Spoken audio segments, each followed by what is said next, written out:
एक अघोरी बाबा थे। उन्होंने अपने समूचे जीवन को भगवान शिव की तपस्या में समर्पित कर दिया था। हमारा जो सामान्य पारिवारिक जीवन होता है, उसमें हम सांसारिक बंधनों के बीच भगवान की उपासना करते हैं और अपने परिवार के प्रति प्रेम रखते हैं। परंतु अघोरी केवल शिव को ही सर्वस्व मानते हैं। वे उनके ध्यान और आराधना में लीन रहते हैं। बाबा ने अपने जीवन काल में असंख्य सिद्धियां अर्जित की थी और अब वृद्धावस्था में वे उन सिद्धियों को किसी योग्य शिव भक्त को सौंपने की इच्छा रखते थे। इस उद्देश्य से अघोरी बाबा गांव-गांव भटकने लगे। उन्होंने अनेक जनों की परीक्षा ली, परंतु कोई भी उनकी कसौटी पर खरा नहीं उतरा। उनकी तलाश जारी रही, लेकिन जब कोई उपयुक्त पात्र न मिला, तो उनके मन में व्यग्रता बढ़ने लगी। उन्होंने शिवजी से प्रार्थना की, हे भोलेनाथ, मैंने अपना संपूर्ण जीवन आपकी तपस्या में अर्पित किया है। आपसे जो सिद्धियां प्राप्त हुई है, उन्हें मैं किसी सच्चे भक्त को सौंपना चाहता हूं। कृपा कर मुझे ऐसा भक्त मिलवा दें। घूमते घूमते एक दिन बाबा एक नए गांव पहुंचे। वहां वे एक घर के बाहर ठहर गए। उन्होंने देखा कि लगभग 16-17 वर्ष की एक कन्या स्नान के उपरांत अपने आंगन में उपस्थित तुलसी के पौधे और शिवलिंग की गहन श्रद्धा से पूजा कर रही थी। उसकी भक्ति में असीम पवित्रता झलक रही थी। पूजा समाप्त करने के बाद उस कन्या ने आंगन के बाहर खड़े कुत्तों को रोटियां दी, उसके घर की छत पर बैठे पक्षियों को दाना डाला और आंगन में बंधी गायों को चारा खिलाया। इसके पश्चात उसने स्वयं भोजन किया।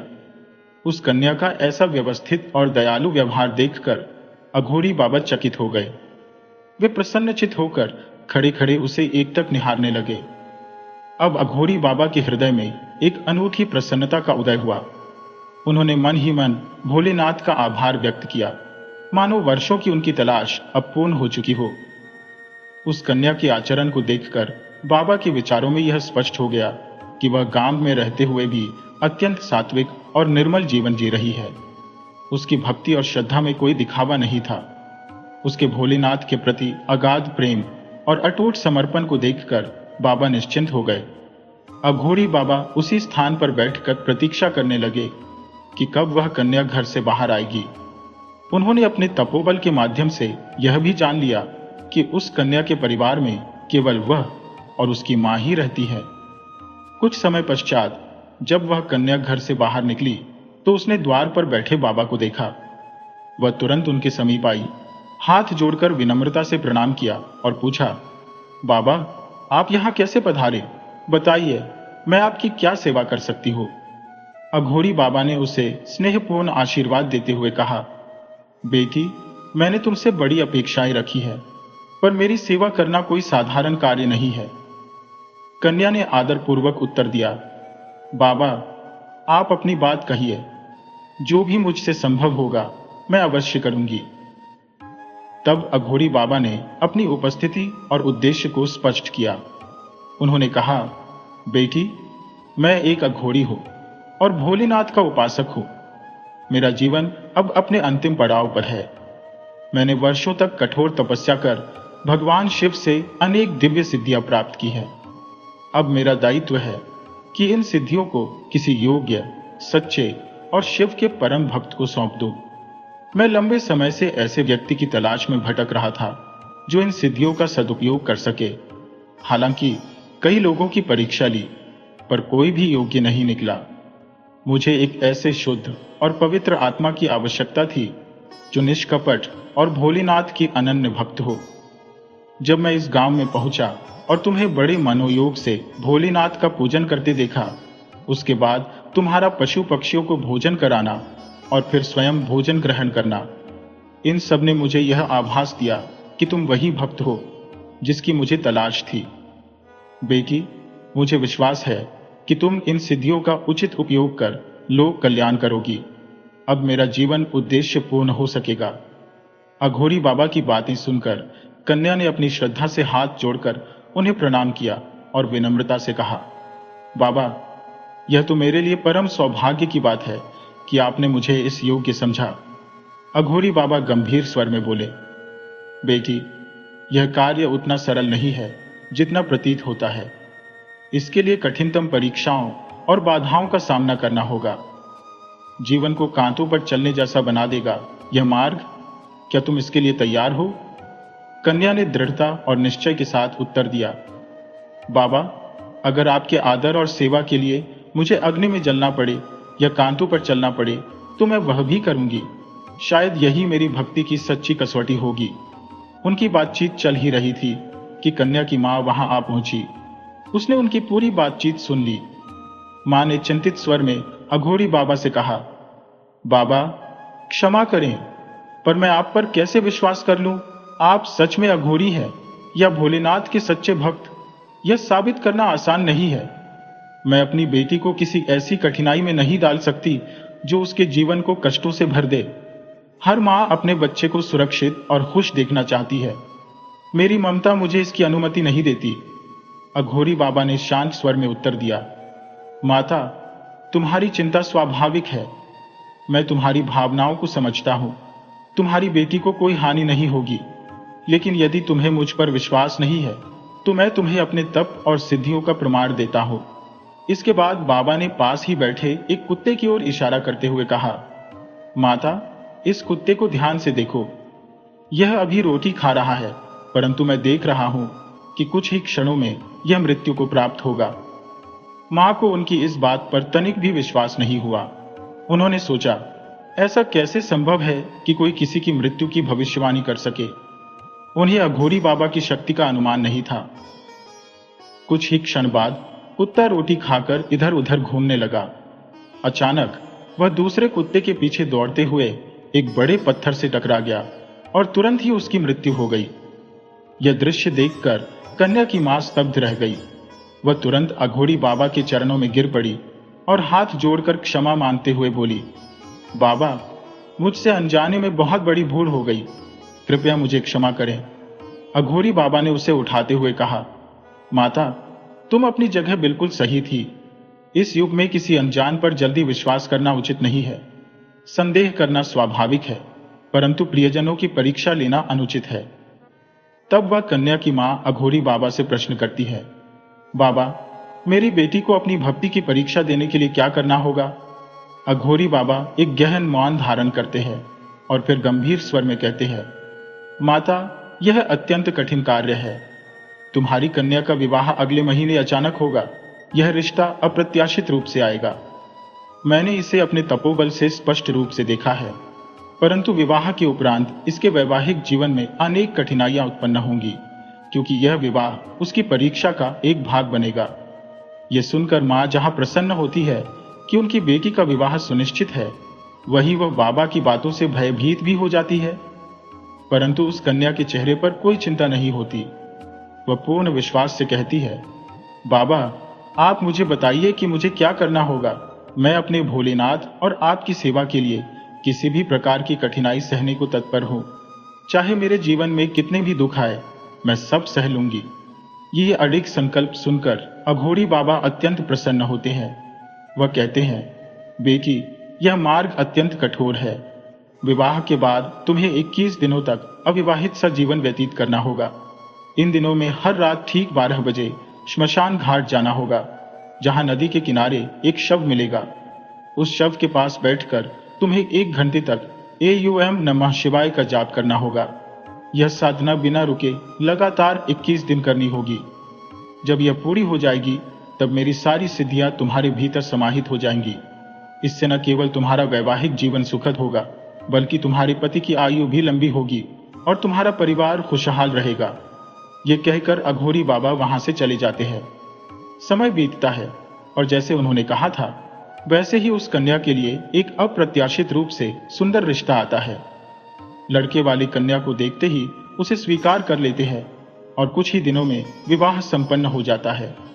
विवाह के बाद विदा होकर ससुराल पहुंचने पर वह अपने पति से कहती है, मैंने भगवान शिव के समक्ष प्रण लिया है कि मैं अपने वैवाहिक जीवन की शुरुआत विवाह के 21 दिन बाद ही करूंगी। इससे मेरे ससुराल और मायके में हमेशा सुख समृद्धि बनी रहेगी और हमारे घर में किसी प्रकार की समस्या नहीं आएगी। उसका पति उसकी इन गहन भावनाओं का आदर करता है। वह उसके विचारों और दृढ़ संकल्प से अत्यधिक प्रभावित होता है और अपनी पत्नी के प्रति उसका सम्मान और भी बढ़ जाता है। पहले दिन का रात्रि समय आता है, जब घर के अधिकांश लोग गहरी नींद में डूब जाते हैं। कुछ रिश्तेदार अभी भी जागकर वार्तालाप कर रहे होते हैं। कन्या चुपचाप प्रतीक्षा करती है, और जैसे ही घड़ी की सुई 12 पर पहुंचती है, वह अपनी साधना का पहला कदम उठाने के लिए तैयार हो जाती है। वह नवविवाहिता बिना किसी को सूचित किए हर रात ठीक 12 बजे चुपचाप श्मशान घाट पहुंच जाती। जैसा कि अघोरी बाबा ने निर्देश दिया था, वह नदी के किनारे एक शव के पास बैठकर शिव मंत्रों का जाप करती और फिर वापस घर लौट आती। यह प्रक्रिया बिना किसी विघ्न के 15-16 दिनों तक चलती रही। एक रात जब वह अपनी साधना के लिए घर से निकलती है, उसकी सास जागी हुई होती है और उसे घर से बाहर जाते हुए देखती है। सास को यह असामान्य प्रतीत होता है, इसलिए वह अपनी बहू का पीछा करती है। श्मशान घाट पहुंचकर वह देखती है कि उसकी बहू एक शव के पास बैठकर मंत्रों का जाप कर रही है। अंधेरे और भय के कारण सास को ऐसा प्रतीत होता है कि उसकी बहू उस शव को खा रही है। डर के मारे सास वहीं खड़ी होकर प्रतीक्षा करती है। 1 घंटे बाद बहू वहां से उठकर घर की ओर लौटती है और सास भी उसके पीछे पीछे चुपचाप घर आ जाती है। सास की आंखों में रात भर नींद नहीं आती और वह सारी रात यही सोचती रहती है। सुबह जब बहू अपने दैनिक कार्यों में व्यस्त हो जाती है और पूजा पाठ करती है, तो उसे इस बात का आभास भी नहीं होता कि उसकी सास ने रात की पूरी घटना देखी है। लेकिन सास की आंखों में उसकी छवि अब पूरी तरह बदल चुकी थी। उसे अपनी बहू किसी डायन या चुड़ैल जैसी लगने लगी। सुबह जब बेटा उठकर अपनी मां के पास जाता है, तो उसकी मां उससे कहती है, तुम्हें पता भी है तेरी पत्नी रात के समय कहां जाती है? और फिर वह रात की पूरी घटना उसे विस्तार से बताती है। बेटा हैरानी और अविश्वास से मां से कहता है, मां, तुम ये क्या कह रही हो? ऐसा कैसे हो सकता है? वह तो रात भर मेरे पास सोई हुई थी। मैंने जब भी आंखें खोली, वो मेरे पास ही थी। मां अपनी बात पर अड़ी रहती है और कहती है, जब वह एक एक करके सबको खा जाएगी, तब तुझे विश्वास होगा। मैंने उसे अपनी आंखों से मुर्दा खाते देखा है। बेटा फिर सवाल करता है, मां, क्या तुमने सचमुच उसे शव खाते हुए देखा? इस पर मां कहती है, रात का समय था, अंधेरा था, लेकिन मैंने साफ साफ देखा कि वह शव के पास बैठी थी और 1 घंटे बाद वहां से उठकर लौट आई। इस वार्तालाप के दौरान घर का मुखिया और बेटे का पिता यह सब सुन रहा होता है। वह अपनी पत्नी को डांटते हुए कहता है, तुझे शर्म नहीं आती? इतनी संस्कारी बहू पर ऐसे घिनौने आरोप लगाते हुए तुमने खुद देखा भी नहीं और ऐसी बातें बना रही हो? लेकिन सास अपने दावे पर अड़िग रहती है और कहती है, अगर तुम मेरी बात पर यकीन नहीं करते तो आज रात खुद जाकर देख लो, तुम्हें सब सच पता चल जाएगा। श्मशान घाट में दूध का दूध और पानी का पानी हो जाएगा। अब जो भक्त का पति था, उसके मन में उथल पुथल मची हुई थी। मां की बातों ने उसके भीतर संदेह का बीज बो दिया था। वह सोचने लगा, क्या मेरी मां झूठ बोल सकती है? नहीं, वह इतनी बड़ी बात बेबुनियाद तो नहीं कहेंगी। लेकिन मेरी पत्नी, वह तो भोलेनाथ की इतनी बड़ी भक्त है, शिव साधना में लीन रहती है, उस पर कैसे शक करूं? उसके विचारों में द्वंद्व चलता रहा। कभी मां पर विश्वास करने का मन होता तो कभी पत्नी की भक्ति उसे निर्दोष प्रतीत होती। आखिरकार उसने ठान लिया कि सत्य का पता लगाना ही उचित होगा। वह निर्णय करता है कि रात को श्मशान घाट जाकर सच्चाई को अपनी आंखों से देखेगा। दूसरी ओर बहू इस बात से पूर्णतः अनजान थी कि उसके रात्रि के रहस्यमयी क्रियाकलापों का पर्दाफाश हो चुका है। वह तो हमेशा की तरह रात को अपने कार्य में तल्लीन रहने की योजना बना रही थी।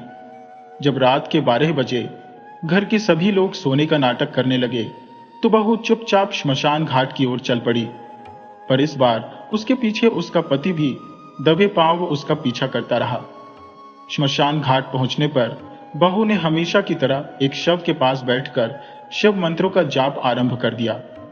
मंत्रों के प्रभाव में वह पूरी तरह से खो गई। उसे समय का कोई भान नहीं रहा। वही उसका पति, जो दूर खड़ा यह दृश्य देख रहा था, असमंजस और बेचैनी में था। हर क्षण उसके लिए पहाड़ की तरह भारी था।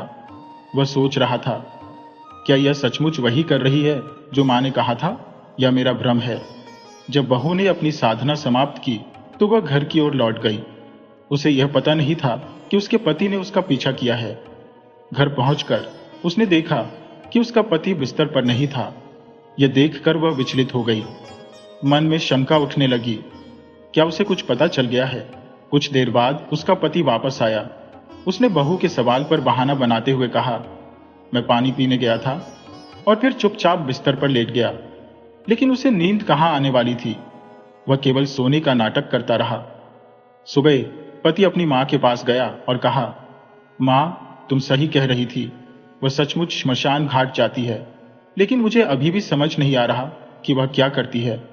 मैंने उसे मुर्दे के पास बैठे देखा, पर यह नहीं कह सकता कि वह उसे खा रही थी या नहीं। इस पर सास ने ठान लिया कि अब इसे और नहीं सहा जाएगा। उसने योजना बनाई, आज रात जब वह श्मशान से लौटेगी तो उसे घर के भीतर नहीं घुसने दूंगी। आज उसी का अंत करना होगा। वह एक चुड़ैल है और उसका सिर धड़ से अलग करके ही हम सभी को बचाया जा सकता है। अब वह शिव भक्त बहू अपने पति की नजरों में भी एक रहस्यमयी और खतरनाक चुड़ैल बन चुकी थी। यह सब उनके द्वारा सुनी सुनाई बातों और अधूरी कल्पनाओं का परिणाम था। न तो किसी ने उससे कुछ पूछा और न ही सच्चाई जानने की कोशिश की। वह तो अपने ही संसार में मग्न अपने शिव भक्ति के कर्तव्यों को निभा रही थी। उसकी शिव आराधना के 21 दिन पूरे होने को थे। उस अंतिम रात भी वह श्मशान घाट पहुंची, जैसे कि उसका प्रतिदिन का नियम था। उसने शिव मंत्रों का जाप किया और 1 घंटे बाद वापस अपने घर की ओर चल पड़ी। लेकिन इस बार घर पहुंचने पर उसके सामने एक भयावह दृश्य था। उसकी सास दरवाजे पर तलवार ली खड़ी थी। गुस्से और नफरत से भरी सास ने उसे देखा और चिल्लाई, चुड़ैल, आज तुझे जीवित नहीं छोड़ूंगी। बिना किसी स्पष्टीकरण का अवसर दिए सास ने तलवार से उसका सिर धड़ से अलग कर दिया। उसकी दिल दहला देने वाली चीख सुनकर उसका पति बाहर आया। जैसे ही उसने अपनी पत्नी का रक्त रंजित शरीर देखा, वह स्तब्ध रह गया। उसने अपनी मां से कहा, मां, यह क्या किया तुमने? तुमने उसे मार डाला। दर्द और क्रोध से पागल होकर उसने तलवार अपनी मां से छीनी और स्वयं को मार लिया। अब यह मंजर देखकर सास के होश उड़ गए। वह पछाड़ खाकर गिर पड़ी और बोली, अब मेरा बेटा ही नहीं रहा तो मैं क्यों जीऊं? और उसने भी तलवार से अपनी गर्दन काट ली। इस त्रासदी की गूंज उसके ससुर तक पहुंची, जो अंदर सो रहे थे। बाहर आकर जब उन्होंने यह भयावह दृश्य देखा, तीनों की लाशें खून में लथपथ, तो उनका दिल भी टूट गया। उन्होंने कहा, मेरे लिए अब इस जीवन का कोई मतलब नहीं है, और उन्होंने भी तलवार से अपनी जान ले ली। लेकिन उधर श्मशान में शिव भक्त बहू के 21 दिन पूरे होते ही एक अद्भुत घटना घटी। अघोरी बाबा, जिनकी साधना से वह प्रेरित थी, स्वर्गलोक की ओर प्रस्थान कर चुके थे। उनकी सभी सिद्धियां अब बहू में समाहित हो गई थी। अघोरी बाबा शिवलोक में शिव जी के सामने नतमस्तक हुए और कहा, हे महादेव, यह कन्या तो मुझसे भी बड़ी तपस्विनी निकली। इसकी भक्ति ने मृत्यु को भी पराजित कर दिया। इसे जीवन दान दीजिए प्रभु। शिव जी उसकी अटूट भक्ति और प्रेम से प्रसन्न होकर उसके परिवार को जीवन दान देने का निर्णय लेते हैं। उन्होंने कहा, भक्त के बस में तो भगवान भी है। शिव जी के आशीर्वाद से बहू और उसका पूरा परिवार पुनर्जीवित हो गया। जब सभी जीवित हुए तो बहू ने उन्हें अपनी श्मशान साधना और शिव भक्ति की पूरी सच्चाई बताई। यह सुनकर परिवार के सभी लोग उससे माफी मांगने लगे। उन्होंने स्वीकार किया कि बिना समझे इतना बड़ा कदम उठाना उनकी भूल थी। अब बहू अपनी प्राप्त सिद्धियों का उपयोग जन कल्याण के लिए करने लगी। उसका परिवार भी खुशहाल जीवन बिताने लगा। यह कहानी इस बात का प्रमाण है कि सच्ची भक्ति में कितनी शक्ति होती है। बोलो भोलेनाथ की जय।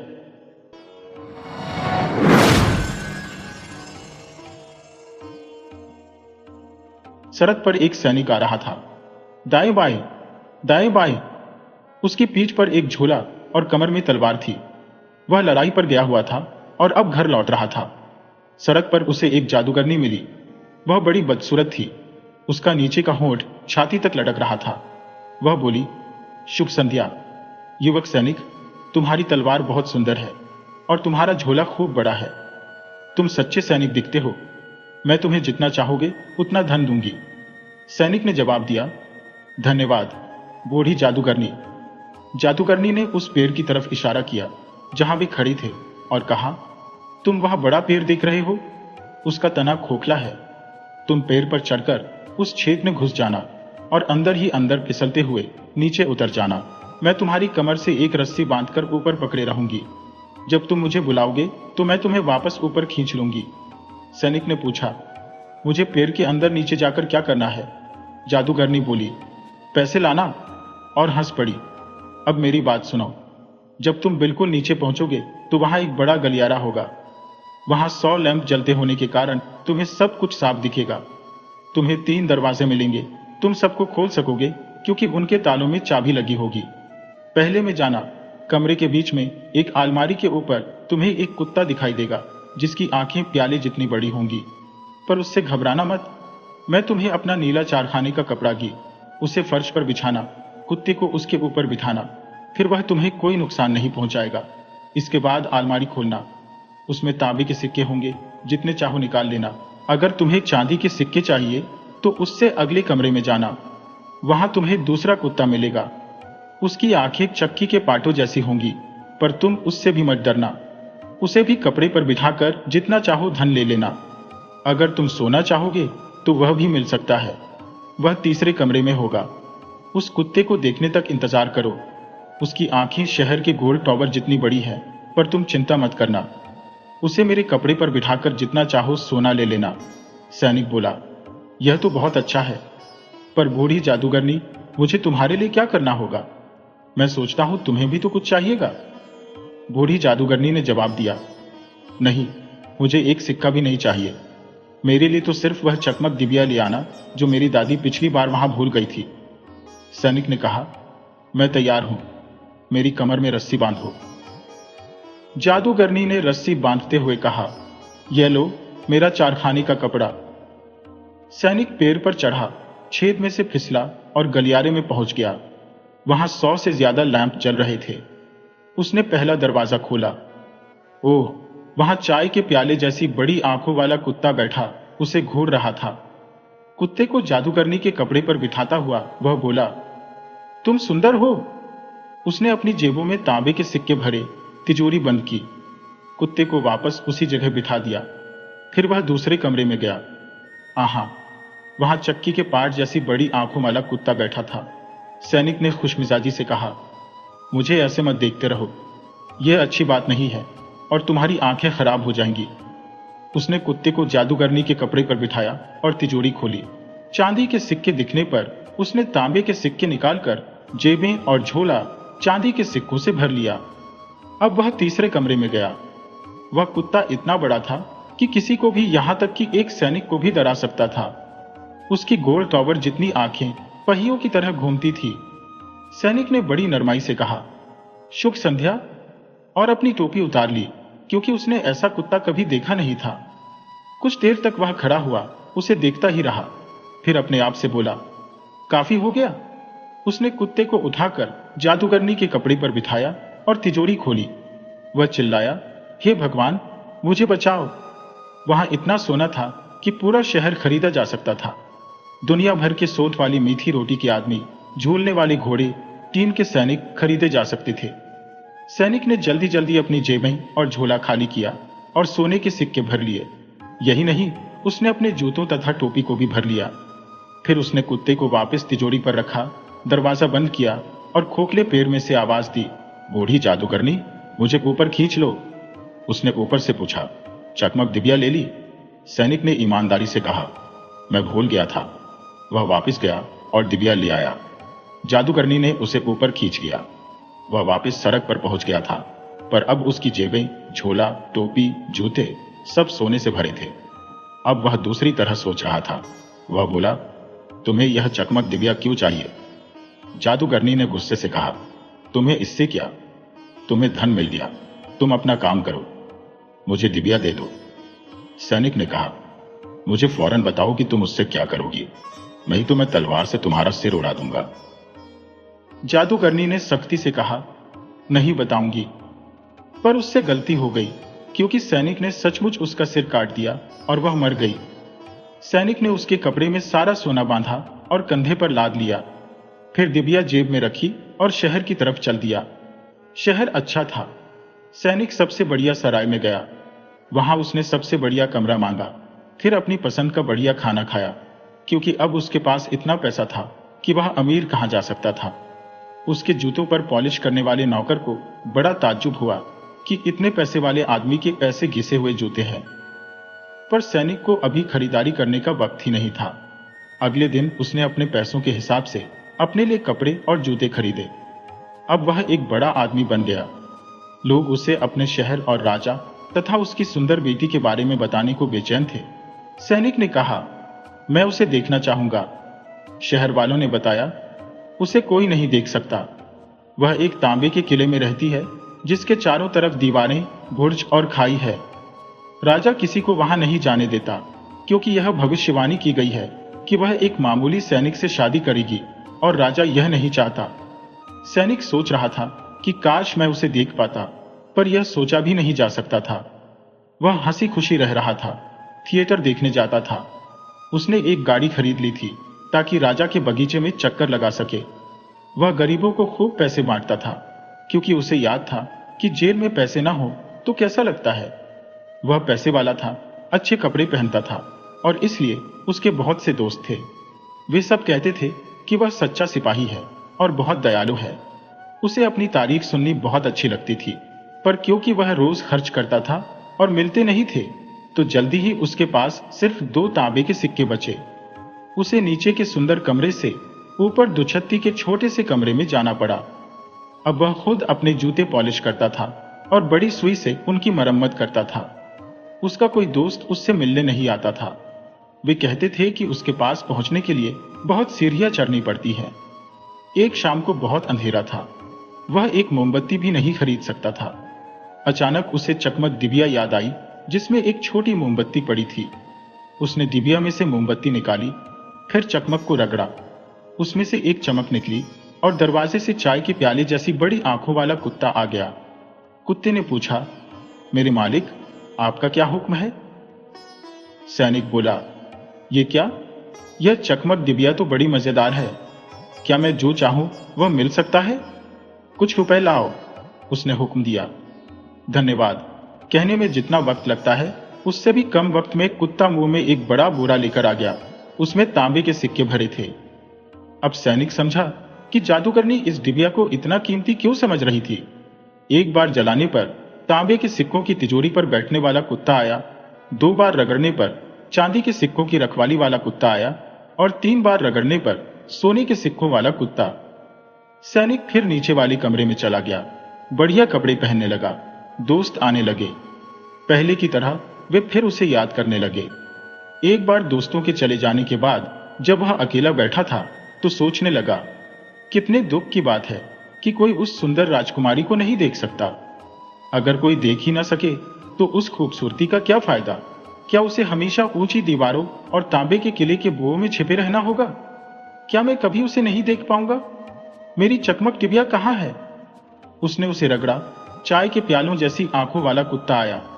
सैनिक बोला, मैं जानता हूं कि बहुत देर हो गई है, पर चाहे 1 मिनट के लिए ही सही, मैं उस सुंदर राजकुमारी को देखना चाहता हूं। कुत्ता चला गया और उसी क्षण सोती राजकुमारी को पीठ पर डालकर ले आया। वह बहुत सुंदर थी। कोई भी उसे देखकर समझ सकता था कि वह असली राजकुमारी है। सैनिक सच्चा सैनिक होने के कारण उसे चूमे बिना नहीं रह सका। कुत्ता राजकुमारी को वापस उसके तांबे के किले में छोड़ आया। सुबह माता पिता के साथ चाय पीते वक्त राजकुमारी ने उन्हें बताया कि उसने उस रात बड़ा अजीब सपना देखा। एक बड़ा कुत्ता आकर उसे एक सैनिक के पास ले गया, जिसने उसे चूम लिया। रानी बोली, अच्छी कहानी है, पर वह सचमुच यह नहीं मानती थी। अगली रात उसने सोती हुई राजकुमारी की निगरानी के लिए एक बूढ़ी औरत को भेजा, ताकि यह पता चल सके कि वह सपना ही है, कोई बुरी बात नहीं। सैनिक राजकुमारी को देखने के लिए इतना बेचैन था कि सह नहीं पा रहा था। उसने रात को फिर कुत्ते को उसे लाने के लिए भेजा।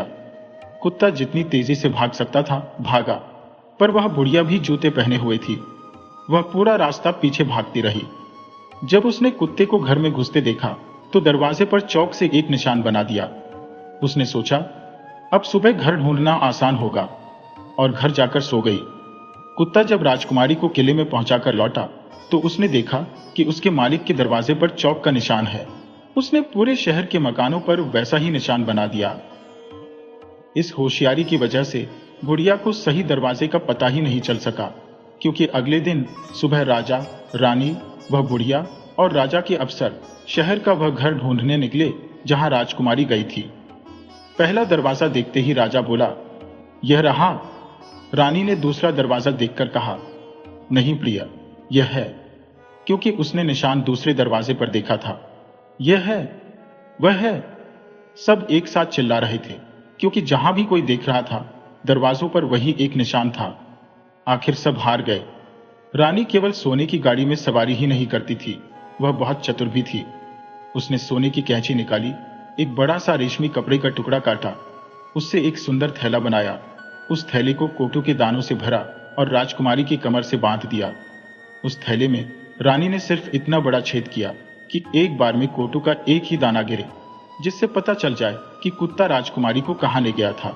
रात में फिर कुत्ता गया ताकि राजकुमारी को पीठ पर उठाकर सैनिक के पास ले जा सके। अब सैनिक उसे इतना प्यार करने लगा था कि उसकी सिर्फ एक ही इच्छा थी कि वह राजकुमार बनकर उससे शादी कर ले। कुत्ते ने ध्यान नहीं दिया और न ही उसे पता चला कि कोटू के दाने तांबे के किले से लेकर सैनिक के कमरे तक एक लकीर छोड़ आए थे। सुबह राजा रानी को बिना परेशानी के पता चल गया कि राजकुमारी कहाँ गई थी। उन्होंने सैनिक को जेल में डाल दिया। बेचारा सैनिक अंधेरी कोठरी में अकेला बैठा था। उसे सबसे बड़ी फिक्र यह थी कि सभी कह रहे थे, कल तुम्हें फांसी दी जाएगी। यह कोई हंसी की बात नहीं थी। काश उसके पास चकमक डिबिया होती, पर वह तो उसे कमरे में भूल आया था। जब सूरज चढ़ा तो उसे खिड़की की सलाखों के बाहर लोग दिखे जो जल्दी जल्दी शहर के बड़े फाटक की तरफ जा रहे थे। फांसी शहर की दीवारों के बाहर ही दी जानी थी। सैनिक को ड्रमों और सैनिकों के पैरों की आवाज सुनाई दे रही थी। सब भागे जा रहे थे। तभी उसे जूते बनाने वाले का एक चेला दिखाई दिया। वह अपना चमड़े का एप्रन और स्लीपर पहने हुए थे। वह अपनी टांगी इतनी ऊंची उठा रहा था जैसे कूद रहा हो। तभी उसका एक स्लीपर उछलकर सैनिक की खिड़की के पास आ गिरा। जैसे ही वह उसे लेने आया, सैनिक चिल्लाया, ए सुनो, 1 मिनट रुककर बात सुनो। जब तक मैं नहीं पहुंचता तब तक वहां कुछ नहीं होगा। अगर तुम सराय तक जाकर मेरी चकमक डिबिया, जो मैं वहीं भूल आया, ला दोगे तो मैं तुम्हें 4 तांबे के सिक्के दूंगा। पर इसके लिए तुम्हें टांगों को इस्तेमाल करना होगा, नहीं तो बहुत देर हो जाएगी। उस लड़के के पास एक सिक्का भी नहीं था। 4 मिलने की उम्मीद में वह भागा और सैनिक को वह डिबिया लाकर दे दी। और अब सुनो कि इसके बाद क्या हुआ। शहर के फाटक के बाहर एक फांसी का फंदा तैयार किया गया था। वहां राजा के सिपाही और सैकड़ों दूसरे लोग खड़े हुए थे। राजा और रानी अपने सुंदर सिंहासन पर बैठे थे। जज और राजा के मंत्री उनके सामने बैठे थे। सैनिक मंच पर खड़ा था, पर जब फंदा उसके गले में डाला जाने लगा तब वह बोला कि कानून के मुताबिक मरने वाले की एक इच्छा पूरी की जाती है। उसकी इच्छा सिर्फ तंबाकू का एक पाइप पीने की है। राजा मना नहीं कर पाया। सैनिक ने अपनी चकमक डिबिया निकाली, उसे रगड़ा, 1 बार, 2 बार, 3 बार। फौरन 3 कुत्ते उसके सामने आ गए। एक जिसकी आंखें चाय के प्याले जितनी थी, दूसरा जिसकी आंखें चक्की के पाट जैसी थी, और तीसरा जिसकी आंखें शहर के बड़े गोल टावर जितनी बड़ी थी। सैनिक चिल्लाया, मेरी मदद करो, मैं फांसी पर चढ़ना नहीं चाहता। कुत्ते जज और मंत्रियों की तरफ दौड़े। उन्होंने एक की टांग पकड़ी, दूसरे की नाक, फिर उन्हें हवा में इतना ऊपर उछाला कि वापस जमीन पर गिरने से उनके टुकड़े टुकड़े हो गए। राजा चीखा, मुझे नहीं। पर सबसे बड़े कुत्ते ने राजा और रानी दोनों को उतना ही ऊंचा उछाला जितना औरों को उछाला था। राजा के रक्षक डर गए। लोग चिल्लाने लगे, सैनिक, तुम हमारे राजा बन जाओ और राजकुमारी से शादी कर लो। सैनिक राजा की सोने की गाड़ी में सवार हुआ। तीनों कुत्ते आगे आगे नाचते हुए भौंक रहे थे। हुर्रे! छोटे बच्चे सीटी बजा रहे थे। राजा के रक्षक उसको सम्मान दे रहे थे। राजकुमारी को किले से लाया गया। उसे शादी करके रानी बनना बहुत अच्छा लगा। 1 हफ्ते तक शादी की दावत चलती रही।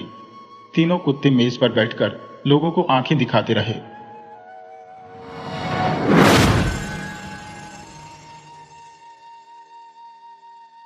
एक गली में भला सा बूढ़ा लैंप था जिसने बहुत साल तक ईमानदारी के साथ अपना काम किया, पर अब उसे पुराने फैशन का बताया जा रहा था। खंभे पर लटक कर गली को रोशनी देने की यह आखिरी शाम थी। उसे उस नृत्यांगना की तरह लग रहा था जो आखिरी बार नाचने वाली थी, और फिर कल से उसके बारे में लोग यही कहने वाले थे कि वह नाचा करती थी। लैंप को आने वाले दिन का बड़ा डर था। क्यों उसको बताया गया था कि शहर की परिषद के 36 आदमी उसका मुआयना करने वाले थे। वे ही यह तय करने वाले थे कि लैंप आगे काम के लिए ठीक है या नहीं, और अगर है तो किस काम के लायक है। वे कह सकते थे कि उसे किसी छोटे पुल पर लगा दिया जाए, या किसी फैक्ट्री को बेच दिया जाए, और या बिल्कुल बेकार कह दिया जाए। इसका मतलब यह कि उसे पिघला दिया जाएगा और फिर उसको कुछ और बना दिया जाए। पर उसे फिक्र थी कि फिर उसे याद भी रहेगा या नहीं कि वह गली का लैंप था। जो भी हो, एक बात तय थी, कल वह रात के चौकीदार और उसकी पत्नी से बिछुड़ जाएगा। इसका उसे दुख था, क्योंकि वे उसके परिवार की तरह थे। जिस साल यह आदमी चौकीदार बना, उसी रात उसे टांगा गया था। उसकी पत्नी उम्र में कम और बददिमाग थी। वह सिर्फ रात के वक्त उसे देखती थी, दिन में एक बार भी उसकी तरफ नजर नहीं डालती थी। इधर कुछ सालों से, जब से ये तीनों चौकीदार, उसकी पत्नी और लैंप बूढ़े होने लगे, उसकी औरत ने लैंप का ध्यान रखना शुरू किया। वह उसे पॉलिश करती थी, उसमें तेल भरती थी। बूढ़ा दंपति ईमानदार था, उन्होंने कभी लैंप के तेल की एक बूंद भी नहीं चुराई थी। वह आखिरी रात थी जब लैंप पटरी पर रोशनी डाल रहा था। कल उसे टाउन हॉल के एक कमरे में ले जाया जाएगा। इन दो बातों से वह इतना उदास था कि उसकी लौ कांपने लगी। उसके मन में पुरानी यादें आने लगी।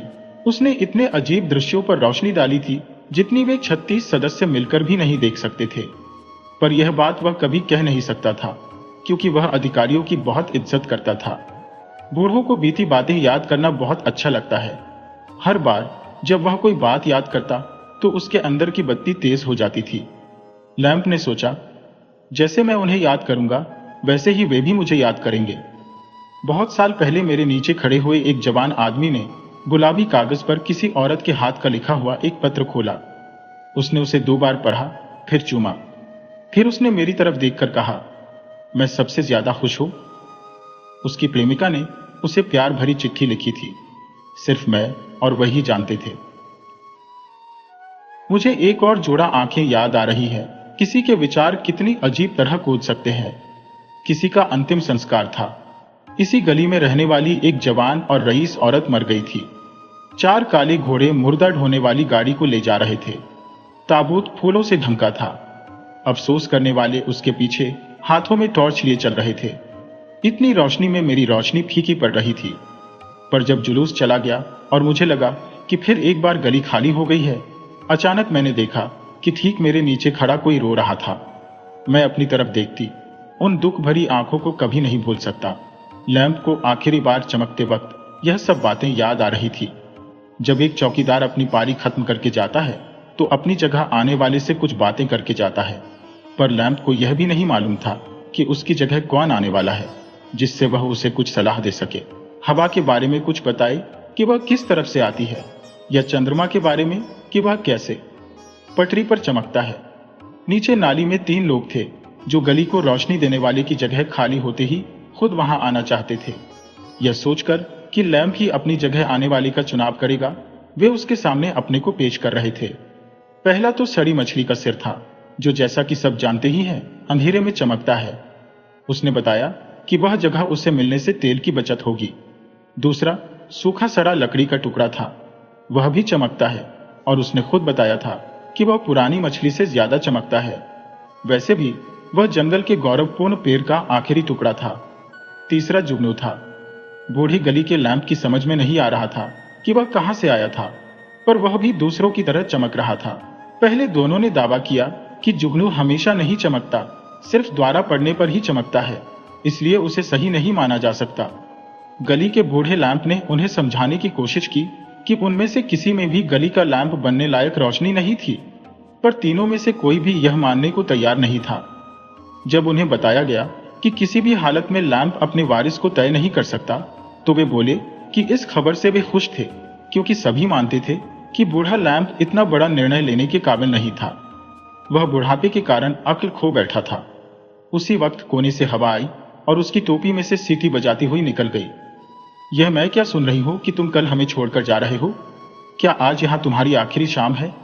मैं तुम्हें विदा करते हुए एक भेंट दूंगी। मैं तुम्हारे दिमाग के जाले हटाकर साफ कर दूंगी। इससे तुमने जो कुछ देखा और सुना है वह तुम सिर्फ याद ही नहीं रख सकोगे, बल्कि तुम्हारे सामने जो कुछ बताया या पढ़ा जाएगा वह तुम देख भी पाओगे। कितनी बढ़िया भेंट है, बूढ़ा लैंप बोला। बस मुझे गलाया न जाए। हवा ने जवाब दिया, कभी ऐसा हुआ तो नहीं है। अब मैं तुम्हारी याद ताजा करूंगी। अगर तुम्हें मेरे जैसी कुछ और भेंट मिल जाए तो तुम्हारा बुढ़ापा और काम से हटना खुशी से भर उठेगा। पर अगर मुझे पिघला दिया गया तो क्या तब भी मेरी याद रहेगी? ठंडी सांस भरकर लैंप बोला। हवा ने पूरी ताकत से फेंकते हुए कहा, बूढ़े लैंप, अक्ल से काम लो। तभी बादल के पीछे से चांद निकला। हवा ने पूछा, तुम बूढ़े लैंप को क्या दोगे? मैं कुछ नहीं, चंद्रमा बोला। मैं तो खुद खत्म होता जा रहा हूं। इसके अलावा लैंप ने मुझे थोड़ी ही रोशनी दी है, मैंने ही उसे दी है। और चंद्रमा बादलों के पीछे छिप गया, क्योंकि उसे किसी के मानने से बेहद नफरत थी। टोपी पर एक बूंद पानी गिरा। उन्होंने बताया कि स्लेटी बादलों ने उन्हें ऊपर से भेजा था और वे एक कीमती भेंट लाए थे। अब हम तुम्हारे अंदर आ गए हैं। तुम एक रात में जंग खा सकते हो, जब तुम चाहो, भले कि वह आज रात की ही क्यों ना हो। लैंप को वह बहुत बुरा तोहफा लगा। हवा भी उसकी बात मान गई। वह जितना तेज चीख सकती थी चीख कर बोली, क्या किसी के पास देने को इससे अच्छी भेंट नहीं है? कुछ बेहतर नहीं है? आसमान से गिरते एक तारे ने आग की लकीर सी खींच दी। क्या था? मछली के सिर ने चिल्लाकर पूछा। मेरे ख्याल से एक तारा बूढ़े लैंप में गिर गया है। अगर लैंप की जगह इतने बड़े लोग आ रहे हैं तो हम तो घर ही चले जाए तो अच्छा है। और उन तीनों ने वही किया। बूढ़ा लैंप पहले से ज्यादा तेजी से चमक रहा था। यह बहुत अच्छी भेंट थी, लैंप बोला। ऊपर चमकते सितारों को मैं हमेशा बड़ी प्रशंसा से देखता था। चाहे मैंने भी सारा जीवन कोशिश की है, पर मैं कभी उतना तेज नहीं चमक सकता जैसा वे हमेशा चमके हैं। उन तारों ने मुझ जैसे गरीब धुंधले से गली के लैंप को इतना बढ़िया तोहफा भेजा है। उन्होंने मुझे यह ताकत दी है कि मुझे जो भी याद है वह मैं अपने प्यारों को साफ दिखा सकूं। क्या बढ़िया भेंट है, क्योंकि जो खुशी औरों के साथ बांटी नहीं जा सकती वह आधी रह जाती है। हवा बोली, तुम्हारा ख्याल बहुत अच्छा है, पर मुझे डर है कि वह तुम्हें यह बताना भूल गए कि कुछ करने के लिए तुम्हें अपने अंदर एक जलती हुई मोमबत्ती की जरूरत होगी। उसके बिना कोई कुछ नहीं देख पाएगा। तारों ने शायद इसलिए नहीं बताया होगा क्योंकि उन्होंने सोचा होगा कि नीचे जो कुछ चमकता है उसमें जलती हुई मोमबत्ती होती ही है। अब मैं थक गई हूं, मेरे ख्याल से अब मैं आराम करूंगी। और हवा चली गई। अगले दिन की छोड़ो, शाम की बात करते हैं, जब लैंड आराम कुर्सी पर रखा था। पर कहां? रात के बूढ़े चौकीदार के घर में। उसने परिषद के 36 सदस्यों से अपने लंबे और ईमानदारी से किए गए काम में इनाम के तौर पर वह पुराना गली का लैंप मांगा था। वे हंसे पर बूढ़े आदमी को वह लैंप ले जाने दिया। अब वह स्टोव की बगल में पड़ी आराम कुर्सी पर रखा था। ऊपर टंगे लैंप से वह दुगुना बड़ा लग रहा था। खाना खाते हुए बूढ़े जोड़े ने प्यार से उसकी तरफ देखा। वे लैंप को मेज पर जगह दे देते, पर उसकी कोई टुक नहीं थी। जिस कमरे में रहते थे वह जमीन से 2 फुट नीचे एक तहखाना था। उसमें घुसने के लिए पत्थर का गलियारा था। कमरा साफ सुथरा और गर्म था। पलंग और 2 छोटी खिड़कियां पर्दों से छिपे थे। खिड़की की चौखट पर 2 अजीब से गमले रखे थे जो उनके पड़ोसी ने इन्हें लाकर दिए थे। वह जहाज पर काम करता था। ये गमले वह पूर्वी या पश्चिमी हिंद द्वीप समूह से लाया था। इतना बूढ़े मियाँ बीवी को भी पता नहीं था, पर वे चीनी के बने 2 हाथी थे जिनकी पीठ पर मिट्टी भरने के लिए गड्ढा था। एक में उन्होंने प्याज जैसी सब्जी बोई हुई थी। वह मानो बूढ़े पति पत्नी के लिए सब्जी का बगीचा था। दूसरे में फूल खिल रहा था। वह उनका फूलों का बगीचा था। दीवार पर वियना की कांग्रेस का एक बड़ा रंगीन चित्र लगा था। इस तस्वीर में यूरोप के सारे राजाओं और बादशाहों को एक नजर में देखा जा सकता था। कोने में एक पुराने जमाने की घड़ी रखी थी जो हमेशा आगे रहती थी। बूढ़े का कहना था कि धीरे चलने से तेज चलना बेहतर होता है। बूढ़े मियाँ बीवी खाना खा रहे थे। लैंप स्टोव के पास कुर्सी पर था। लैंप को लग रहा था कि उसकी दुनिया ही उलट गई। पर जैसे ही बूढ़े आदमी ने पुरानी बातें याद करनी शुरू की कि कैसे बारिश हो या खुला, गर्मियों की रात हो या सर्दियों की लंबी रात, उसने और लैंप ने साथ साथ वक्त बिताया था, तब लैंप को लगा कि तहखाने में गर्म स्टोव के पास बैठना भी अच्छा लगता है। लैंप को पिछली बातें ऐसे याद आने लगी जैसे अभी हुई हो। हवा ने उसकी याद ताजा करने का काम बढ़िया ढंग से किया था। बूढ़ा बुढ़िया बड़े मेहनती लोग थे, एक मिनट भी बेकार नहीं करते थे। इतवार की दोपहर को बूढ़ा किताब लेकर ऊंची आवाज में पढ़ता था। वह यात्रा के, खासकर अफ्रीका के गर्म जंगलों के बारे में पढ़ना पसंद करता था, जहां हाथी घूमते थे। उसकी पत्नी खिड़की की चौखट पर रखे हाथियों को देखकर कहती, मुझे लगता है मैं उन्हें देख पा रही हूं। गली के लैंप का मन होता था कि उसमें जलती हुई मोमबत्ती हो।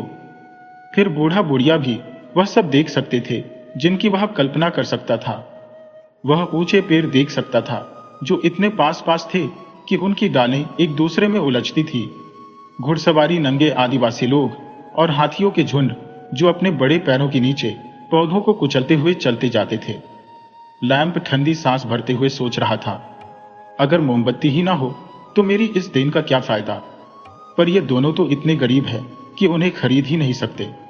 ये तो सिर्फ चर्बी से बनी या तेल की बत्ती ही इस्तेमाल कर सकते हैं। पर एक दिन उस तहखाने में मुट्ठी भर मोमबत्ती के बचे हुए टुकड़े आए।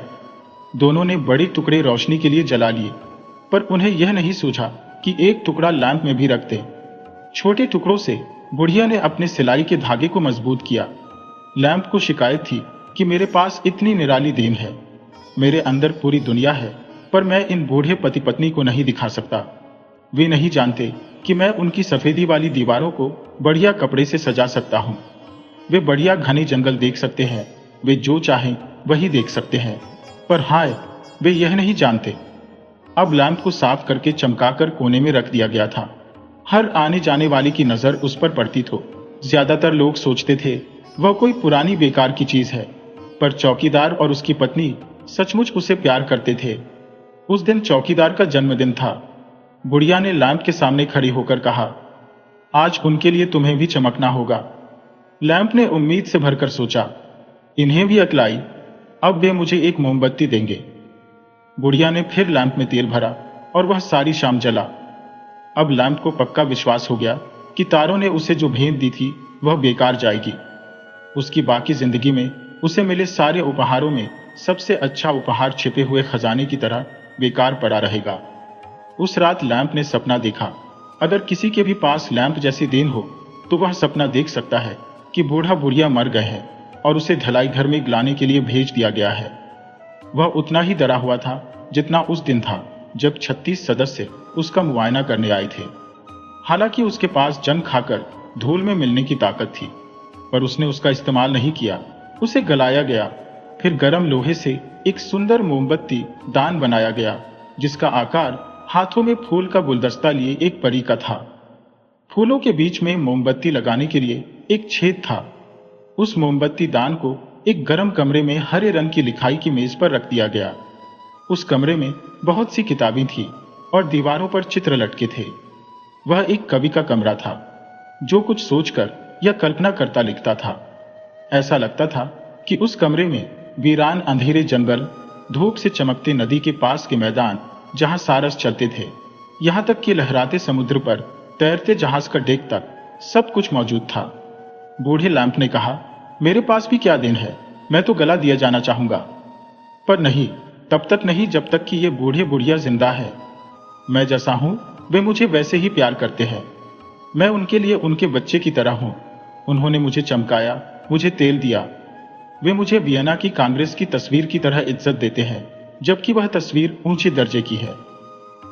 इसके बाद से बूढ़े लैंप के मन में शांति छा गई। गली का एक इज्जतदार बूढ़ा लैंप होने के नाते यही उसके लिए ठीक भी था।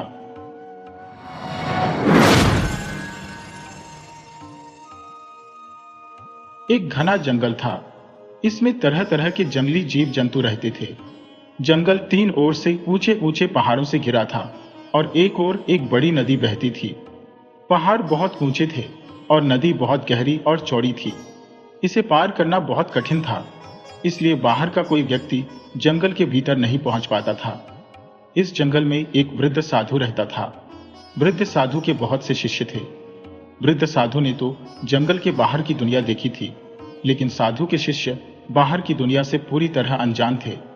वे कभी जंगल के बाहर गए ही नहीं थे, अतः बाहर की दुनिया के बारे में कुछ नहीं जानते थे। वृद्ध साधु ने भी उन्हें बाहर की दुनिया के बारे में कुछ नहीं बताया था। उसने अपने शिष्यों को स्वर्ग के देवी देवताओं के बारे में अवश्य थोड़ा बहुत बताया था।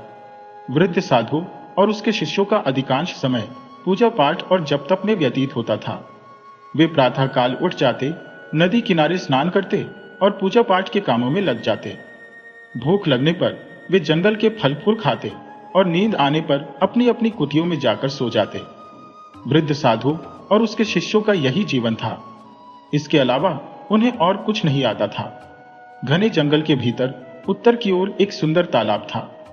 इस तालाब की जानकारी केवल वृद्ध साधु को थी।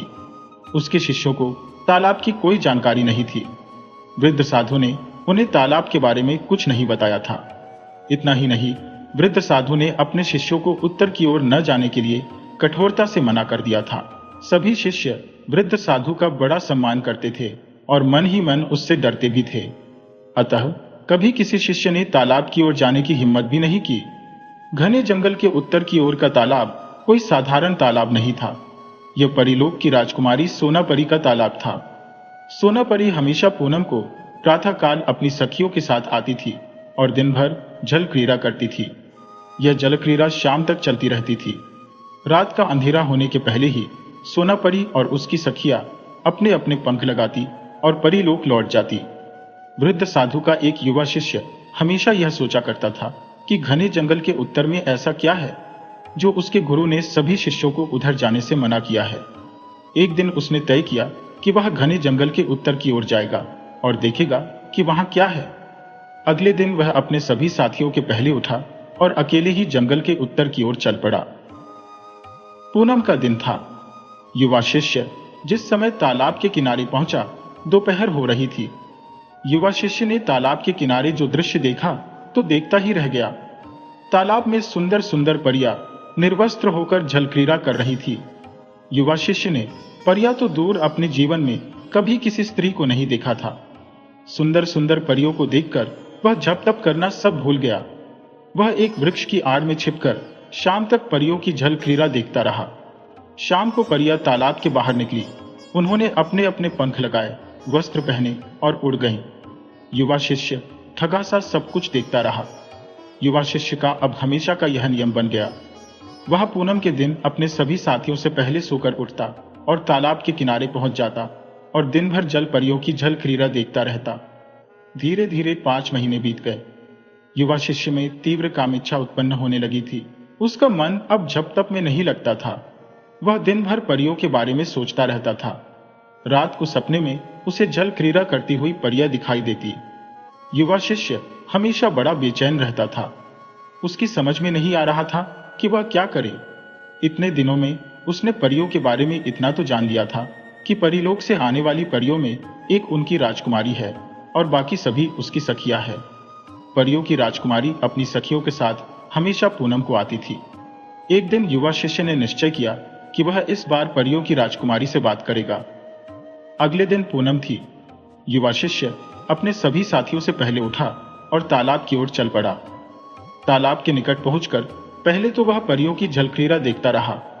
इसके बाद उसने परियों की राजकुमारी सोनापरी के पंख उठाए और कुछ दूर जाकर एक वृक्ष के नीचे सो गया। युवा शिष्य काफी देर तक सोता रहा। अचानक उसके कानों में किसी स्त्री की करुण आवाज पड़ी।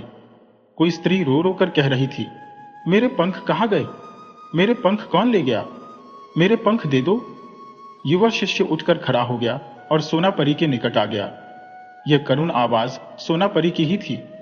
सोनापरी श्वेत रेशमी वस्त्रों में बड़ी सुंदर लग रही थी। युवा शिष्य ने उसे देखा तो देखता ही रह गया। उसने उसके पंख उसे दे दिए। सोनापरी ने भी युवा शिष्य को देखा तो ठगी सी रह गई। उसने परीलोक में अपनी मां से धरती के पुरुषों के बारे में सुना तो था, लेकिन पुरुषों को कभी देखा नहीं था। सोनापरी को युवा शिष्य बेहद अच्छा लगा। युवा शिष्य सोनापरी को बड़ी प्यार भरी नजरों से देख रहा था और सोनापरी भी उसे ऐसे देख रही थी मानो सम्मोहित हो गई हो। सोनापरी की सभी सखियां अपने अपने पंख लगाकर जा चुकी थी। वह इस समय अकेली थी। कुछ समय तक दोनों एक दूसरे को ऐसे ही देखते रहे। इसके बाद युवा शिष्य ने सोनापरी का हाथ पकड़ा और एक वृक्ष के नीचे आ गया। सोनापरी ने कोई आपत्ति नहीं की। युवा शिष्य सोनापरी से आधी रात तक बातें करता रहा। सोनापरी अपनी सखियों से बिछुड़ने के कारण बड़ी घबराई हुई थी, लेकिन युवा शिष्य के सांत्वना देने पर वह सामान्य हो गई और बातें करने लगी। सोनापरी ने उसे बताया कि उसका परीलोक यहाँ से बहुत दूर है, लेकिन वह पंख लगाकर बहुत जल्दी अपने लोक में पहुंच जाती है। सोनापरी ने यह भी बताया कि उसके और उसकी सखियों के समान परीलोक की सभी परियां श्वेत रेशमी वस्त्र पहनती है। बातें करते करते सोनापरी युवा शिष्य की गोद में अपना सिर रखकर सो गई। युवा शिष्य धीरे धीरे सोनापरी के सिर पर हाथ फेरता रहा। उसे रात भर नींद नहीं आई। शायद दोनों को एक दूसरे से प्रेम हो गया था। प्रातःकाल होने पर सोनापरी की नींद टूटी। उसने युवा शिष्य का आलिंगन किया और अपने पंख लगाकर परीलोक की तरफ ओर चली। रात में आकाश मार्ग में दैत्यों, दानवों आदि का डर था, अतः वह अकेली नहीं जा सकती थी। युवा शिष्य भी सोनापरी को विदा करने के बाद अपने साथियों के पास वापस लौट आया। उसके जाने की बात साधु और उसके शिष्यों को नहीं मालूम थी, अतः युवा शिष्य को कोई परेशानी नहीं हुई और वह अगले दिन से अपने अन्य साथियों के समान जप तप में लग गया।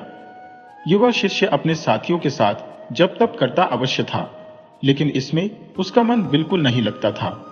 वह आंखें बंद करके बैठ जाता था और सोनापरी के बारे में सोचता रहता था। उसके साथी समझते थे कि वह जप तप कर रहा है। कभी कभी युवा शिष्य को बड़ी बेचैनी होती थी। ऐसे में वह उठकर किसी एकांत स्थान में पहुंच जाता था और सोनापरी को याद करके रोता रहता था। उसे हमेशा पूनम की प्रतीक्षा रहती थी।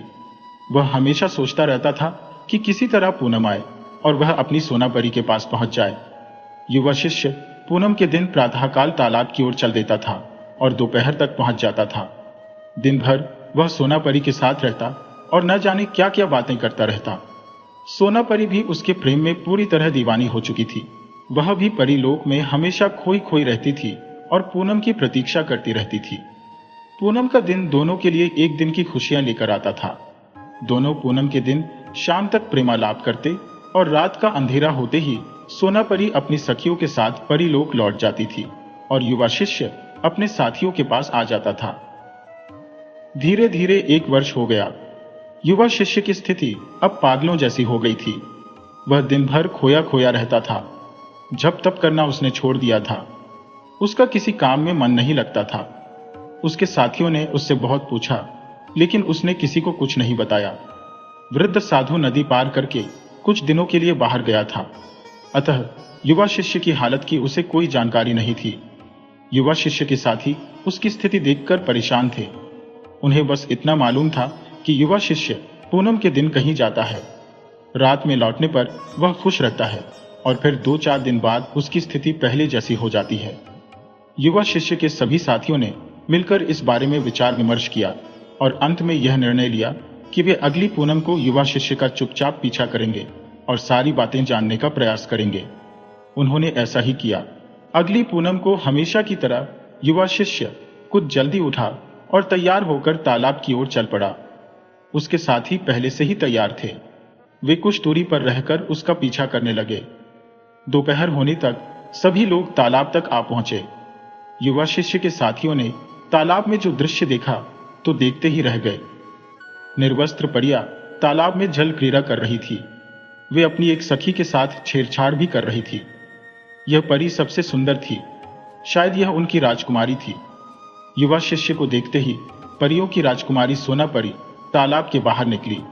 उसने अपने कपड़े पहने और अपने प्रेमी के पास आ गई। युवा शिष्य के साथी सब देख रहे थे। अचानक उन सभी के मन में न जाने क्या आया कि सभी ने आगे बढ़कर तालाब में जल क्रीड़ा कर रही परियों के पंख उठा लिए। परियों ने अजनबी लोगों को देखा तो पहले तो घबराई, फिर शीघ्र ही सामान्य हो गई। वे तालाब के बाहर निकली और अपने अपने कपड़े पहनकर युवा शिष्य के साथियों के पास आ गई और उनसे अपने पंख मांगने लगी। युवा शिष्य के साथियों ने सभी परियों के पंख लौटा दिए। युवा शिष्य के जितने साथी थे उतनी ही परियां थी। यह देखकर सभी को आश्चर्य हो रहा था। परियों ने भी पंख मिलने के बाद उन्हें लगाया नहीं, बल्कि युवा शिष्य के साथियों से मुस्कुराकर बात करने लगी। थोड़ी ही देर में एक एक परी ने एक एक साथी को चुन लिया और उनके जोड़े बन गए। सोना परी और युवा शिष्य ने उन्हें देखा तो मुस्कुरा दिए। धीरे धीरे शाम हो गई। परियों ने एक बार आसमान की ओर देखा। आज उनका मन परीलोक लौटने का नहीं हो रहा था, लेकिन अंधेरा होने के पहले परीलोक लौटना आवश्यक था। अतः सबने अपने अपने पंख लगाए और अपने अपने प्रेमियों से विदा लेकर परीलोक की ओर उड़ चली। धीरे धीरे 6 महीने और बीत गए। युवा शिष्य और उसके साथी पूनम के दिन तालाब के पास पहुंच जाते थे और दिन भर परियों के साथ प्रेमालाप करते थे और रात का अंधेरा होने के पहले परियों को विदा करके वापस लौट जाते थे। वृद्ध साधु अभी तक वापस नहीं लौटा था। बसंत का मौसम आने वाला था। ठंडक धीरे धीरे कम होती जा रही थी। एक दिन युवा शिष्य सोना परी का सिर अपनी गोद में रखे उससे मीठी मीठी बातें कर रहा था। उसके साथी भी परियों के साथ प्रेमालाप में मग्न थे। शाम होने को थी। सोना परी और उसके साथ की परियों के लौटने का समय होने वाला था। अचानक वृद्ध साधु प्रकट हुआ। वह बड़े क्रोध में था। सोना परी और उसके साथ की परियों ने क्रोधित साधु को देखा तो शाप के भय से अपने पंख लगाए और परी लोक की ओर उड़ चली। क्रोधित वृद्ध साधु ने परियों को तो कुछ नहीं कहा, लेकिन अपने सभी शिष्यों को उसने असुंदर वृक्ष होने का शाप दे दिया। युवा शिष्य और उसके साथी शीघ्र ही असुंदर पलाश के वृक्षों में बदल गए और कुछ ही पलों में तालाब के चारों ओर पलाश के वृक्षों का एक जंगल सा दिखाई देने लगा। अगली पूनम को जब सोना परी अपनी सखियों के साथ आई तो उसे युवा शिष्य और उसके साथियों की यह स्थिति देखकर बड़ा दुख हुआ। सोना परी युवा शिष्य को हृदय से प्यार करने लगी थी। वह बड़ी देर तक वृक्ष पर अपना सिर पटक कर रोती रही। इससे उसका सिर फट गया और पलाश का पेड़ खून से तर हो गया। सोना परी के समान उसके साथ की परियां भी पेड़ बने अपने अपने प्रेमियों पर सिर पटक रही थी। उनके भी सिर फट गए और खून बहने लगा। सोना परी और उसके साथ की परियां शाम तक रोती बिलखती रही और फिर अपने अपने पंख लगाकर भारी मन से परी लोक चली गई। कहते हैं कि सोना परी और उसके साथ की परियों का खून पलाश के वृक्ष पर जहां जहां गिरा वहां पलाश के फूल खिल उठे। आज भी बसंत के आगमन के समय सोना परी और उसके साथ की परियां धरती पर आती है। वे टेढ़े मेढ़े पलाश के पेड़ों पर अपना सिर पटक पटक कर रोती है और अपना सिर लहूलुहान कर लेती है। सोना परी और उसके साथ की परियों के जाने के बाद उन सभी का खून फूलों में बदल जाता है और पलाश का पेड़ सुंदर लाल फूलों से लग जाता है।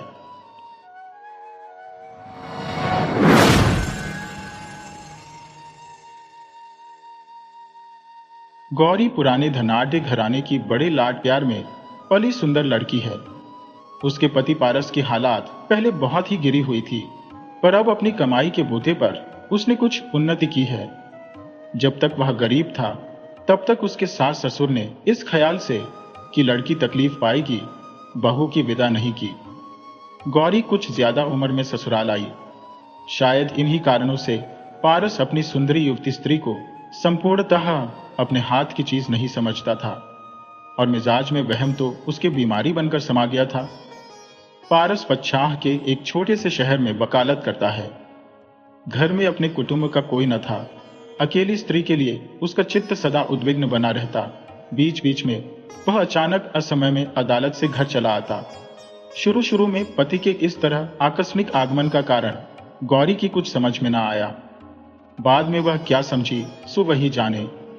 बीच बीच में वह बिना कारण घर का नौकर भी छुड़ा देने लगा। किसी नौकर का ज्यादा दिन तक बना रहना उसे बर्दाश्त नहीं होता।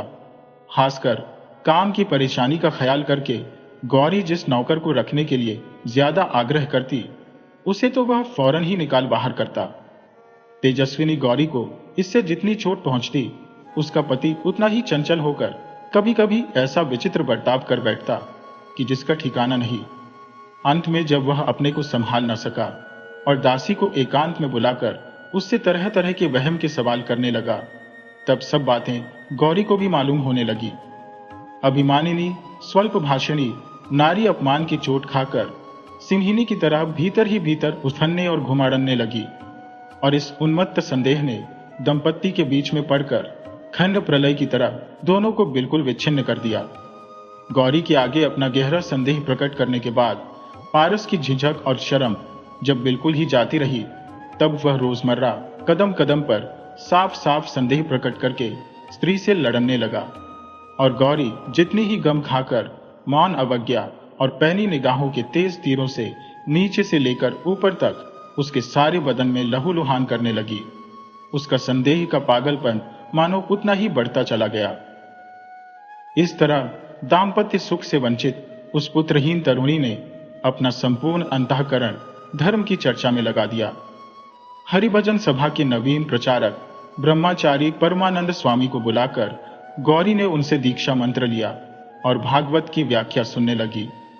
नारी हृदय का संपूर्ण व्यर्थ स्नेह एकमात्र भक्ति के रूप में इकट्ठा होकर गुरुदेव के चरणों में लौटने लगा।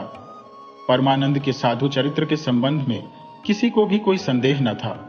सभी उनकी पूजा करते थे, किंतु पारस उनके संबंध में मुंह खोलकर संदेह प्रकट न कर सकने के कारण अत्यंत व्याकुल हो उठा और उसका संदेह अदीठ फोड़े की तरह क्रमशः खुद उसी के मर्मस्थल को कुरेद कुरेद कर खाने लगा। एक दिन जरा सी किसी बात पर जहर बाहर निकल आया। स्त्री के सामने वह परमानंद को दुष्चरित्र